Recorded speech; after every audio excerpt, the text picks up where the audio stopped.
बिहार में कानून व्यवस्था पर बिहार के सीएम नीतीश कुमार कहते हैं कि बिहार में कानून का राज है, लेकिन मधुबनी में दिन दहाड़े एक प्रोफेसर की हत्या हो जाती है। तो ये कैसी व्यवस्था है? पप्पू यादव जेल में हैं, उनको जमानत नहीं हो रही है। आखिर कारण क्या है? जबकि इस अपहरण केस के सभी आरोपी बरी कर दिए गए हैं। डीएमसीएच जो कि बिहार का सबसे बड़ा अस्पताल है, लेकिन उसकी हालत इतनी जर्जर है जिस पर सरकार का ध्यान ही नहीं जाता। इन तमाम सवालों पर जनतंत्र टीवी पर जेएपी के महासचिव मनोज झा जुड़ रहे हैं और उनसे तमाम तरह के सवाल और भी पूछेंगे, कड़े सवाल पूछेंगे।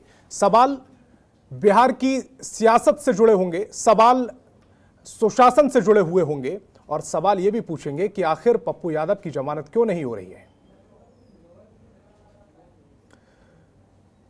तो जाप के महासचिव मनोज झा हमारे साथ लाइव जुड़ गए हैं। मनोज जी, जनतंत्र टीवी पर आपका बहुत बहुत स्वागत है। बिहार में जिस तरह से परिस्थितियां चल रही हैं, राजनीतिक समीकरण चल रहे हैं, जिस तरह से राज्य को चलाया जा रहा है, आप इससे संतुष्ट हैं? आवाम इसकी आवाज सुने तो संतुष्टि का तो कहीं सवाल ही नहीं।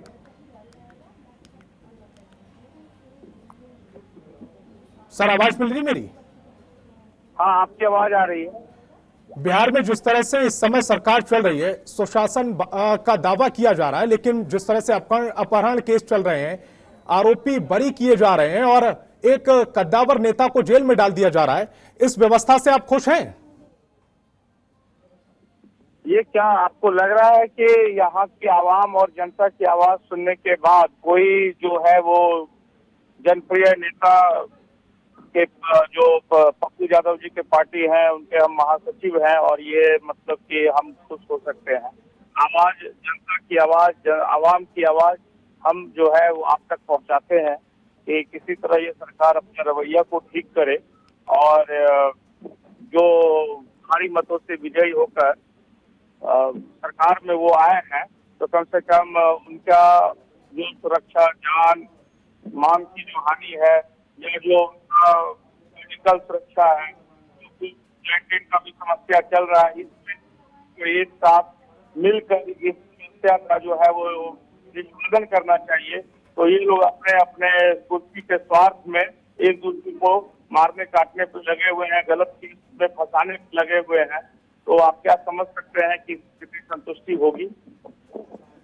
लेकिन मनोज जी, अगर आपकी पार्टी की तरफ से भी देखा जाए तो उस तरह से सरकार के खिलाफ नाराजगी जताई नहीं जा रही है, जिस तरह से आपके नेता अगर जेल में बंद पड़े हैं और आपको उस तरह से नाराजगी जतानी चाहिए थी। जब आप किसी को नाराजगी जताने का अधिकार ही छीन लेंगे तो कैसे नाराजगी जताएगा? उन्होंने एम्बुलेंस, जो राजीव प्रताप रूडी जी के घर पे एम्बुलेंस था, उन्होंने साहस किया उस एम्बुलेंस दिखाने के लिए, जहां एक गरीब एम्बुलेंस के लिए मर जाता है और उसको एम्बुलेंस नहीं मिलता समय पर, वहीं एम्बुलेंस की संख्या जो राजीव प्रताप रूडी जी के घर पर वो जाके दिखाए और दिखाने के बाद जो है सरकार उनको 32 साल पुराने केस में जो है पकड़ कर जेल डाल दी। जबकि सुप्रीम कोर्ट का और अभी कोर्ट का डायरेक्शन आ रहा है कि अब इस 7 साल तक की सजा वाले केस में कम से कम गिरफ्तार नहीं करे और जेल नहीं भेजे, ऐसा भी डायरेक्शन सुप्रीम कोर्ट का आया है। दूसरी बात यह, जहाँ पे सभी लोग इस केस में बरी हो गए और पप्पू यादव जी इस केस में अभी तक उनको रखा गया। आर्टिकल 21 कॉन्स्टिट्यूशन ऑफ इंडिया कहता है speedy trial is the right of every accuse. तो अगर speedy trial is the right of every accuse, तो पप्पू यादव जी को इस केस का ट्रायल पूरा फाइनल क्यों नहीं कराया गया? सबसे बड़ी बात ये, जब पप्पू यादव जी के शादी में फरारी के दौरान माननीय उप प्रधानमंत्री देवीलाल जी, माननीय मुख्यमंत्री उस समय में तत्कालीन मुख्यमंत्री उत्तर प्रदेश मुलायम सिंह यादव जी और माननीय लालू प्रसाद यादव जी उस समय के मुख्यमंत्री, जब इनके शादी में आके इनको आशीर्वाद दिए, उस समय के रैया फरार नहीं थे। इस बात की पुष्टि की जाए। दूसरे, इस केस में कुर्की जब्ती तक इनके घर का हुआ, जिस वक्त माननीय पप्पू यादव जी जेल में, उस समय में कुर्की जब्ती का आदेश हुआ। क्या ये सरकार के आदेश का अवहेलना नहीं है? कोर्ट कहती है कि कोर्ट राज्य सरकार, बिहार सरकार को निर्देश कह रहे हैं कि इस इतना अगर प्रताड़ना हो रही है तो फिर खुलकर आवाज उठाइए। देखिए, गरीब के पास न तो खाने के लिए भी भोजन है, न लड़ने के लिए लाठी। इसके बाद ये कोविड की समस्या। पप्पू यादव जी गरीबों के दिल पे राज करते हैं, गरीबों के घर घर जाते हैं। गरीब पप्पू यादव जी जो कर रहे हैं वो जनता देख रही है, लेकिन उनकी पार्टी के बाकी नेता क्या कर रहे हैं? वो अपने नेता के समर्थन में खड़े तक नहीं हो पा रहे हैं सर।